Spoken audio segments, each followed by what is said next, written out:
Je suis née dans l'une des familles les plus riches de la ville. Et comme j'étais la seule enfant, mes parents m'aimaient absolument à la folie. Surtout mon père, qui me traitait comme une princesse. Et partout où j'allais, les gens étaient stupéfaits par ma beauté et mes longs cheveux noirs. Oh, n'est-elle pas la plus jolie? Regarde ses cheveux, on dirait Réponse. Je peux les toucher? Et je paniquais devant toute cette attention. Quand j'étais enfant, j'étais vraiment timide et je ne faisais presque jamais d'amis. Je passais donc tout mon temps à lire sous les arbres de notre jardin. Une fois, quand j'avais 10 ans, maman a ramené des amis à la maison. Et dès que je les ai vus, je me suis enfuie.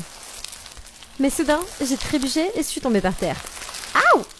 Juste à ce moment-là, quelqu'un a couru en avant et m'a aidé à me relever. Et j'ai vu que c'était un jeune garçon de mon âge qui tenait ma chaussure. Et il l'a remise sur mon pied. Voilà, mademoiselle. C'était Luc, le neveu de notre cuisinier. Je l'avais souvent vu aider autour du manoir. Est-ce que tu vas bien? Pourquoi est-ce que tu courais? Ah, oui, j'étais... Juste à ce moment-là, mon ventre a laissé échapper un fort grognement. Et Luc est parti en courant. Je me sentais tellement embarrassée. Mais quelques minutes plus tard, il était de retour avec un plateau plein de gâteaux. Voilà, mademoiselle, prenez-en quelques-uns. J'ai commencé à m'empiffrer avec les 2 mains et on a tous les 2 éclaté de rire. Et quand je lui ai demandé pourquoi il travaillait si jeune, il m'a parlé de sa famille.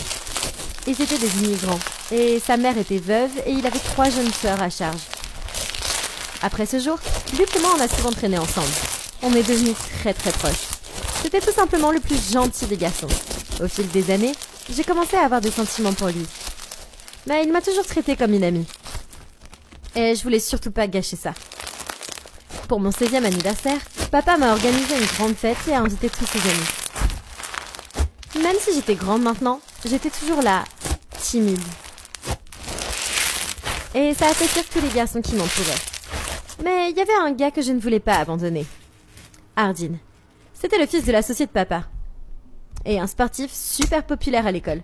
Mais moi je l'aimais pas du tout. Joyeux anniversaire, princesse. Je suis là pour faire de tes rêves une réalité.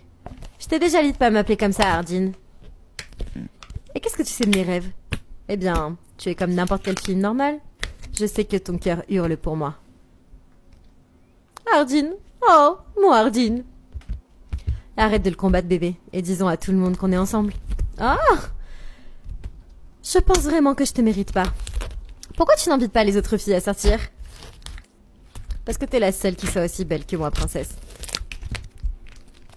Allez, viens, on va danser. Non, je veux vraiment pas. Mais il a pris